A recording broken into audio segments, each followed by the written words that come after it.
미사일이 접근 중이고 레이더가 조준을 끝냈으며 충돌까지 몇 초 남지 않았습니다. 그런데도 미 항공모함은 침몰하지 않습니다. 그 크기 때문도 아니고 갑판 위의 전투기들 때문도 아닙니다. 숨겨진 무기들 때문이죠. 표면적으로만 봐도 이 함선들은 이미 막강해 보입니다. 미 항공모함은 지구상에서 가장 강력한 항공단을 운용합니다. F-35 스텔스 전투기와 슈퍼호넷, 전자전기, 공중조기 경보 통제기 등 최대 75대의 항공기를 탑재할 수 있습니다. 이들은 그 자체로 현대전에서 강력한 해군 전력이지만 그것만으로는 생존할 수 없습니다. 말 그대로 레이더 아래 이 항공모함들은 위협이 다가오기 전에 탐지, 교란, 요격, 파괴할 수 있도록 다양한 시스템으로 설계되어 있습니다. 이 숨겨진 무기들이 함께 작동하는 원리를 알면 왜 현대 해군이 항공모함을 침몰시키지 못했는지 알 수 있습니다. 그럼 이제 미 항공모함에 숨겨진 5가지 최강 무기와 이 무기들이 어떻게 결합되어 이미 막강한 각 부분을 뛰어넘는 전체적인 방어력을 만들어내는지 살펴보겠습니다. 이제 첫 번째 무기는 항공모함 전체 방어의 신경 중추인 함정 자체 방어 시스템, 즉 SSDS입니다. 중요한 점이 있습니다.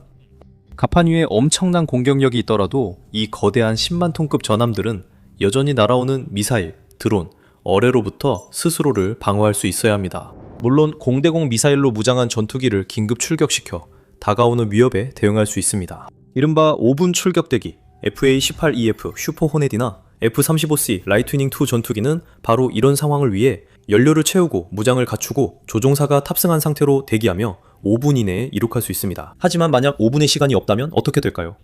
또는 항공모함이 5분 출격대기, 전투기들이 제때 대응하기에는 너무 큰 규모의 군집 공격을 받는다면 어떻게 될까요? 그때는 진짜로 심각해질 시간입니다. 미국 항공모함은 SSDS를 중심으로 여러 겹의 방어 시스템을 갖추고 있습니다. 미국 항공모함을 방어하는 것 외에도 SSDS는 대형 상륙함에서 대공 및 대미사일 방어를 위한 주요 전투 시스템입니다. 특히 이지스 시스템으로 보호받지 않는 함정에서 그렇습니다.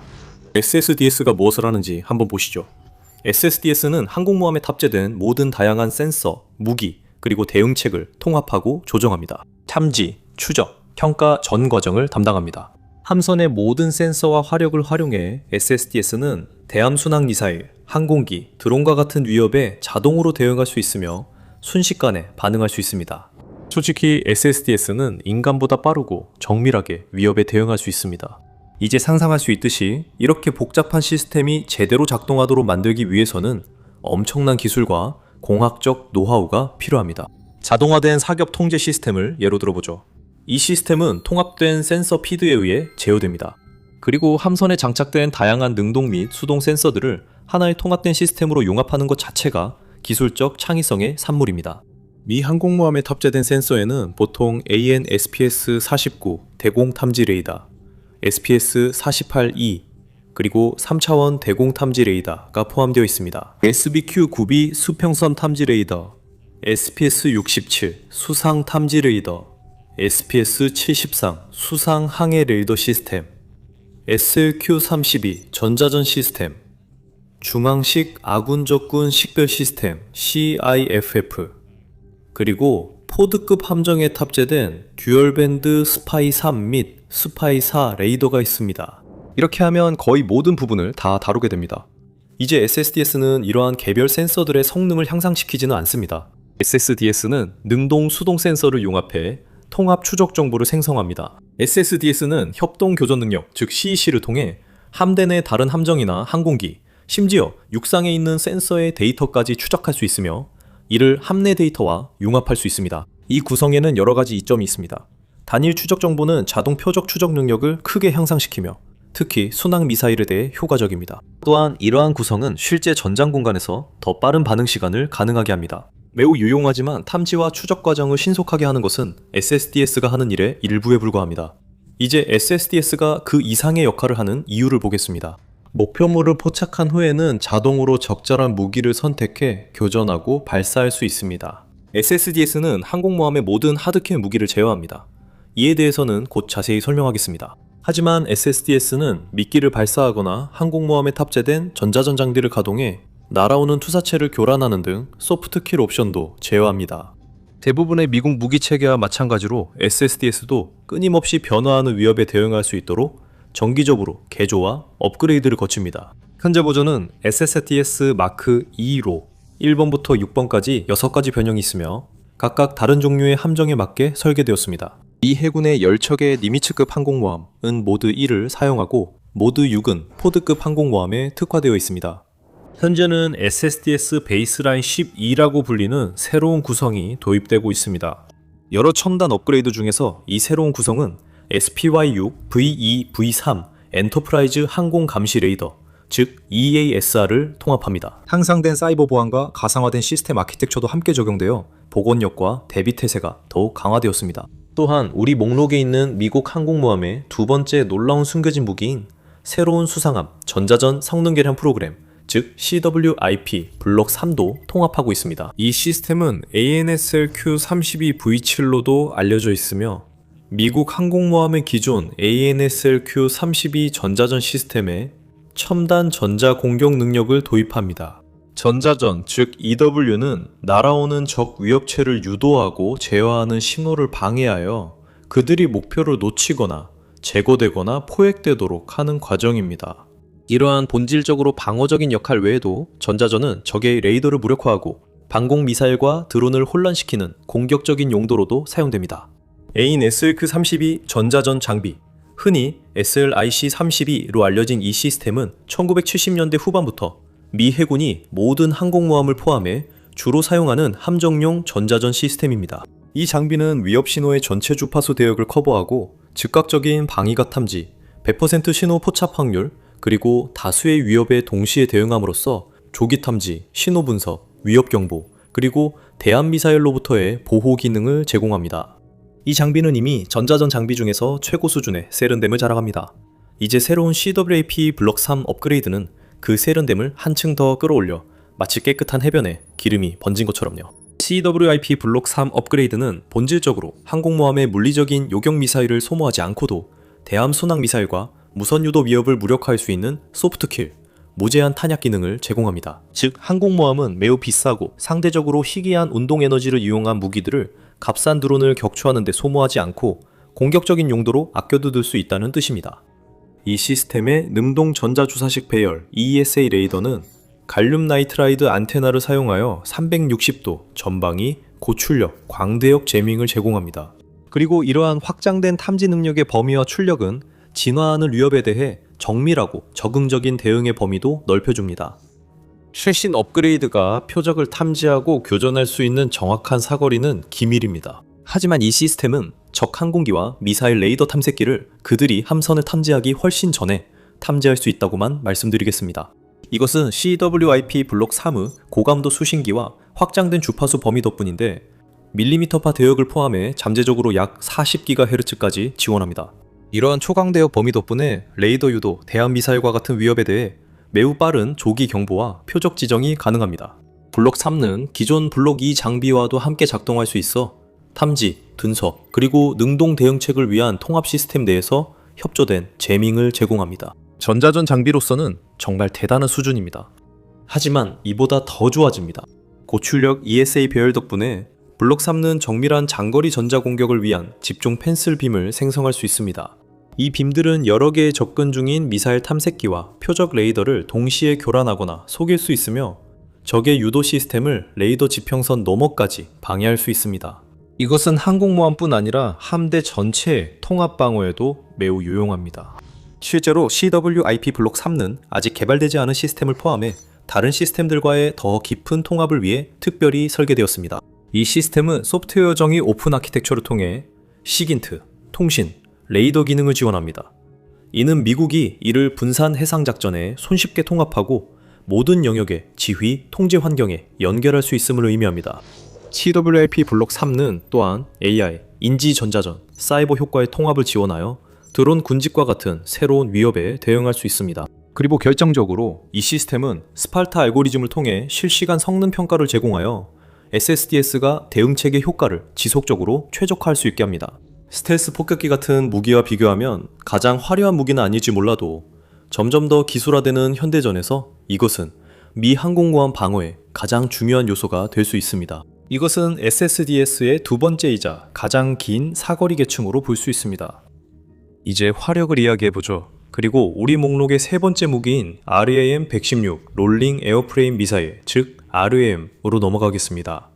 RAM-116은 미국과 독일이 공동으로 개발한 경량, 신속 반응, 발사 후 망각형 지대공 미사일입니다. 이 미사일은 해군 함정의 핵심 근접 방어 시스템으로 근거리에서 대함 순항 미사일, 드론, 항공기 및 기타 비대칭 위협을 파괴하도록 설계되었습니다. 평범한 미사일이 아닙니다. 이 미사일의 인기는 이미 입증됐습니다. 1992년에 처음 배치된 이후 세 가지 다른 변형인 RIM-116 또는 블록형 116B 또는 블록 1, 그리고 116C 또는 블록 2는 미국, 독일, 일본, 대한민국, 그리스, 터키, 이집트, 사우디아라비아, 아랍에미리트, 멕시코 및 기타 동맹국 해군의 100척이 넘는 함정에서 운용되고 있습니다. 여기에는 모든 미국 슈퍼 항공모함 배치가 포함되며 그곳에서 최후의 방어선을 담당합니다. 현재 양산 중인 블록 2 변형은 길이 9.45피트, 직경 6.25인치, 날개폭 12.65인치이며 무게는 195파운드 미만입니다. 이 미사일은 공개되지 않은 초음속 속도로 비행하며 변형에 따라 6마일 전후의 사거리를 가지고 있습니다. 또한 7.9파운드의 폭약이 들어간 고폭 파편탄두를 탑재하고 있습니다. 미사일로서는 드물게 이 미사일은 수동 RF-IR, IR 전용 또는 듀얼 모드, 즉 RF와 IR 동시 등 세 가지 유도 방식을 제공합니다. 일반적으로 이 미사일은 수동 RF 유도를 사용해 레이더 신호를 내는 위협을 투적한 뒤 종말 단계에서는 IR로 전환합니다. 즉 위협이 신호를 끊더라도 목표를 명중시킬 가능성이 높다는 뜻입니다. 실제로 RIM-116은 진정한 발사 후 망각 기능을 제공합니다. 발사 후에는 함정에서 레이더 조사나 유도가 전혀 필요하지 않기 때문에 자체 전자 신호를 줄이고 SSDS의 부담도 덜어줍니다. 이 미사일은 MK-49 유도미사일 발사 시스템에서 발사되며 표적을 탐지한 직후 몇 초 만에 교전할 수 있습니다.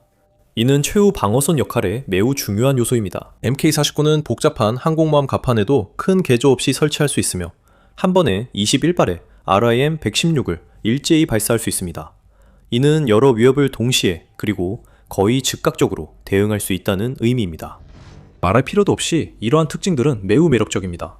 특히 RIM-116, 이 추적과 요격이 매우 어려운 저공비행 미사일에 대해 상당히 효과적으로 작동하게 해줍니다. 이 미사일이 효과적인 이유는 회전식 에어프레임 설계로 기동성과 유도 정밀도가 뛰어나기 때문입니다. RIM-116은 비행 중에 회전하면서 카나드가 적은 수에 움직이는 부품으로도 전방향 제어를 가능하게 합니다. 블록 2는 초과 제어를 위해 4개의 카나드를 가지고 있습니다. 초기염은 2개만 있었습니다. 기동성 측면에서 회전 동작은 미사일이 초음속 대함 미사일과 같은 빠르게 기동하는 위협을 요격하기 위해 고지의 급격한 회전을 수행할 수 있게 해줍니다. 하지만 회전 동작은 유도 정확도도 크게 향상시킵니다. 회전 동작은 미사일의 수동 RF 시커가 다양한 평면에서 신호를 샘플링함으로써 들어오는 레이더 신호의 방향을 탐지할 수 있게 해줍니다. 일반적으로 같은 역할을 수행하려면 무겁고 비싸며 복잡한 다중평면 센서가 필요합니다. 회전 동작으로 센서가 필요 없어 RIM-116은 더 저렴하고 기동성이 높아집니다. 하지만 우리가 지금 이야기하는 건 첨단 고급 미사일이기 때문에 여기서 저렴하다는 게 어떤 의미인지 설명드리겠습니다. RIM-116은 한 발당 약 90만 달러 정도이며 여기에는 함정, 유지보수, 인건비는 포함되지 않습니다. 하지만 보고된 요격 성공률이 95%에 달하기 때문에 그만한 값어치를 한다고 쉽게 말할 수 있습니다. 결국 이 미사일은 항공모함의 최후 방어선이니까요. 그리고 아마 눈치채셨겠지만 저희 밀리터리 쇼에서는 흔히 볼 수 있는 군사 채널들처럼 똑같은 이야기만 반복하지 않습니다. 저희는 중요한 사실을 깊이 있게 파고들고 그 사실들을 이해할 수 있도록 분석해드립니다. 그러니 유튜브 최고의 군사 콘텐츠를 위해 채널을 구독해주세요. 이제 RIM-116과 비교했을 때 미국 항공모함의 네 번째 숨겨진 초강력 무기는 방어 스펙트럼의 완전히 반대편에 위치해 있습니다. 항공모함의 첫 번째 방어선은 항공모함과 함께 움직이는 전투함에서 발사되는 SM-2와 SM-6 같은 장거리 미사일에서 시작됩니다. 방어적인 관점에서 볼 때 바로 그런 이유로 알레이버크급 구축함과 같은 함정들이 항공모함 전단에 포함되어 있는 것입니다. 하지만 항공모함 자체에는 ESSM 블록 2가 탑재된 가장 장거리의 함정, 탑재 요격무기 체계로 그 다음으로 중요한 역할을 합니다. 그러니까 타협해서 이 무기를 항공모함의 중거리 근접방어 체계라고 부르겠습니다. ESSM 블록 2 또는 정식 명칭으로 레이시온 RIM-162 이볼브드 시스페로우 미사일 블록 2는 레이시온이 미 해군과 나토 동맹국을 위해 개발한 중거리 함정 요격 미사일입니다. 2020년에 실전 배치된 이 미사일은 나토의 오랜 시스페로우 프로그램의 최신 버전으로 기동성이 뛰어난 초음속 대함 미사일을 포함한 다양한 공중 위협에 대응하기 위해 설계되었습니다. 이 미사일은 양산 체제에 들어갔으며 미국, 호주, 캐나다, 덴마크, 네덜란드, 노르웨이, 터키 및 기타 나토 국가에서 운용 중입니다. 블록 2 버전은 능동 X밴드 레이더 시커와 반능동 모드를 결합하여 발사 플랫폼의 사격 통제 레이더가 지속적으로 표적을 비추지 않아도 표적을 타격할 수 있도록 했습니다. RIM-116과 마찬가지로 이 종말 유도 모드는 치열하고 포화된 환경에서 전술적 유연성을 높여주며 ESSM이 드론 군집, 적어도 대한미사일, 그리고 빠르게 움직이는 초계정에 대해서도 효과적으로 대응할 수 있게 해줍니다. RIM-116과 비교했을 때 큰 차이점은 ESSM 블록 2가 약 27LE의 사거리를 가지고 있으며 근접신관이 장착된 86파운드의 대형 파편 폭발 탄두를 탑재하고 있다는 점입니다. 그 추가 사거리에 RIM-116과 같은 첨단 기술이 결합되면서 ESSM 블록 2는 항공모함의 중거리 근접방어 무기로서 이상적인 선택이 되는 것입니다. 대부분의 미 해군 전함에서는 블록 2가 하나에 MK-41 수직 발사 시스템 셀에 4발씩 장전되도록 설계되어 있습니다. 하지만 미 항공모함에서는 MK-29 유도미사일 발사 시스템에서 발사됩니다. 가판위에는 ESSM을 위해 특별히 설계된 8셀 발사기가 있습니다. 대부분의 항공모함에는 2개의 MK-29 발사기가 있어서 근접방어용 ESSM 미사일을 총 16발 운용할 수 있습니다. 이는 항공모함 전단에 장거리 미사일 방어망을 뚫고 들어오는 어떤 위협도 제거할 수 있는 상당한 화력을 의미합니다. 하지만 16발의 미사일만으로는 대규모 드론이나 미사일 군집 공격을 막기에 충분하지 않을 수 있습니다. 여기서 5번째이자 마지막 숨겨진 항공모함 무기가 등장합니다. 코요테와 로드러너 M 요격 드론입니다. 이 시스템들은 현대 드론 전쟁에서 가장 중요한 문제 중 하나인 격추 비용 비율을 해결합니다. 3만 달러짜리 드론을 그보다 훨씬 비싼 미사일로 격추하는 것은 단순히 현실적이지 않습니다. 물론 만약 3만 달러짜리 드론 한 대가 수백만 아니면 수십억 달러의 피해를 줄 수 있는 매우 중요한 목표를 향해 날아오고 있다면 100만 달러짜리 미사일로 격추하는 것도 여전히 합리적입니다. 하지만 값싸고 치명적인 기동성 드론들이 무리지어 접근하면 어떻게 될까요? 비싼 미사일을 다 써서 드론을 격추하려 해도 전부 격추하지 못하고 방어 체계가 고갈될 수 있습니다. 답을 찾으려면 우크라이나를 살펴봐야 합니다. 몇 년 동안 매일 밤 러시아의 샤이드, 제론 드론 대를 상대해온 우크라이나인들만큼 이 문제를 뼈저리게 느끼는 사람들은 없습니다. 그들은 기발하면서도 매우 실용적인 해결책을 내놓았습니다. 드론으로 드론을 격추하는 것입니다. 이제 전 세계가 이 방법을 따라하고 있습니다. 미국 항공모함 함대에게 드론 군집의 위협은 계속해서 커지고 있습니다. 미국은 2025년 예멘 후티 반군을 상대로 한 단기 작전인 러프라이더 작전에서 그 위협을 직접 경험했고 항공모함도 우크라이나식으로 맞불을 놓아야 한다고 결정했습니다. 미국은 자국산 요격 드론을 함대를 보호하는 데 활용하기로 결정했고 엔더릴의 로드러너 M과 레이시온의 코요테 블록 2 요격기를 우선 통합 대상으로 선정했습니다. 코요테 블록 3 NK는 튜브에서 발사되는 제트 추진 채공 요격기로 한 기당 약 10만에서 12만 5천 달러의 비용이 듭니다. 블록 1은 길이가 약 3피트이고 날개 길이는 5피트 미만이며 무게는 13파운드, 채공 시간은 1시간입니다. 블록 2와 3의 정확한 사양은 명시되어 있지 않지만 시속 345마일로 이동하며 이는 블록 1의 시속 63 80마일에 비해 상당한 업그레이드입니다. 사거리는 약 9마일입니다. 후속 변형 모델들은 코요테의 로켓 보조 캔스터 발사 방식 덕분에 함정에서 사용할 수 있도록 개조되었습니다. 전용 모델에 따라 코요테는 4파운드 폭발 파편 탄두 또는 비운동성 탑재체, 아마도 고출력 마이크로파나 전자기 펄스를 사용해 드론을 요격할 수 있습니다. 비운동성 변형인 블록 3NK는 항공모함 바로 위에서 근거리 요격에 특히 유용할 수 있습니다. 운동 에너지로 타격할 경우 보통 접근하는 드론의 탄두가 폭발하게 되어 파편이 아래쪽, 즉 이 경우에는 가판 위로 떨어져 손상을 입힐 수 있습니다. 블록 3NK는 적 드론 옆을 지나가면서 실제로 폭발이나 충돌 없이 하늘에서 적 드론을 떨어뜨립니다. 더 좋은 점은 임무를 마친 후에 돌아와서 그물을 이용해 포획되고 다시 사용할 수 있다는 것입니다. 이런 점은 운동 에너지 요격기로는 불가능합니다. 운동에너지 요격기는 충돌 시 폭발하도록 설계됐습니다. 안드릴의 로드러너 M 사양은 정확히 알기 어렵습니다. 길이 약 5피트, 2개의 소형 터보제트 엔진과 추력 편향 시스템으로 구동됩니다. 이 무기는 고폭탄 탄두를 장착하고 있으며 회사 보도자료에 따르면 시장의 유사 제품에 비해 탄두 탑재 용량이 3배 편도, 유효 사거리가 10배, 그리고 기동성, 지포스 기준이 3배 더 뛰어나다고 합니다. 개당 약 50만 달러로 코요테보다 훨씬 더 비쌉니다.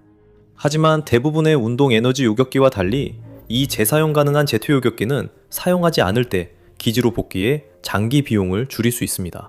캐니스터 발사형 코요테와 달리 로드러너는 자율 네스트 경납구에서 수직 이륙합니다.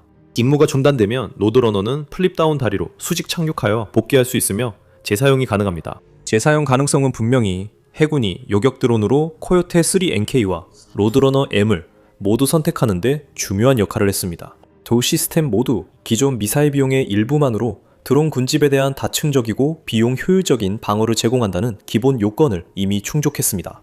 ESSM 블록2는 한 기당 약 150만 달러의 비용이 들고 장거리 SM2 미사일은 약 200만 달러, SM6 미사일은 한 기당 400만 달러가 넘는 가격이 책정되어 있습니다. 로드러너 M은 REIM 116의 거의 절반 가격이고 ESSM 블록2보다 3배나 저렴합니다. 그리고 코요테는 그보다 34배나 더 저렴합니다. 이건 고민할 필요도 없는 선택이죠. 하지만 한 가지 문제가 있습니다. 적어도 우리 목록에서는요. 코요테와 로드러너 M 시스템은 우리가 앞서 소개한 다른 무기들처럼 미 항공모함에 실제로 설치되어 있지 않습니다. 오히려 이 시스템들은 미 항공모함 타격단과 함께하는 알레이버크급 구축함에 설치되고 있습니다. 하지만 이런 점이 항공모함 방어에서 이들의 방어 능력을 크게 저하시키진 않습니다. 타격간이 위협 지역에 있을 때 이들은 공중에 대기할 수 있고 탐지된 접근 위협에 즉시 배치되어 대응 시간을 단축할 수 있습니다. 이렇게 미리 대기하는 자세에서 이들은 할당된 표적을 요격하기 위해 빠르게 기동할 수 있고 표적이 포착될 때까지 선회하다가 표적이 없으면 다시 발진한 함정에 착륙할 수도 있습니다.